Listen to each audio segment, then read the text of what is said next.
Now we're going to be doing a squat. A squat is one of the best exercises you can do for your entire body. Activates everything if you're doing it correctly, from your upper body, different areas there. It heavily activates your core, your hip flexors, quads, hamstrings, glutes and calves.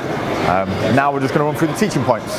So with your hands in the correct position, up high and pulled back, your back naturally creates a shelf that you want to rest the bar on. So this is how your back should look without the bar, and this is the area it should rest on.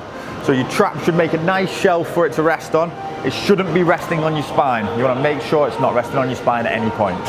The next point you need to look at is your feet positioning. You want your feet to be positioned slightly wider than shoulder width and angled out slightly. Creates a nice position for you to go all the way down and all the way up through the full range of movement.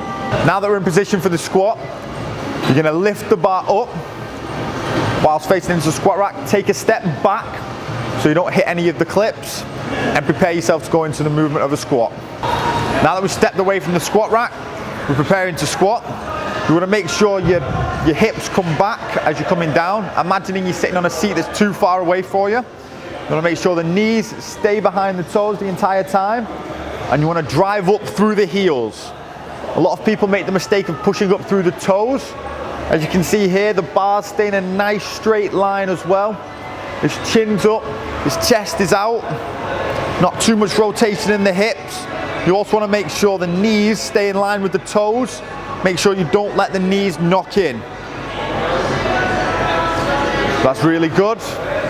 Make sure you're controlling your breathing the entire time. Make sure not to round the back either. Keep it a nice flat back. Brilliant.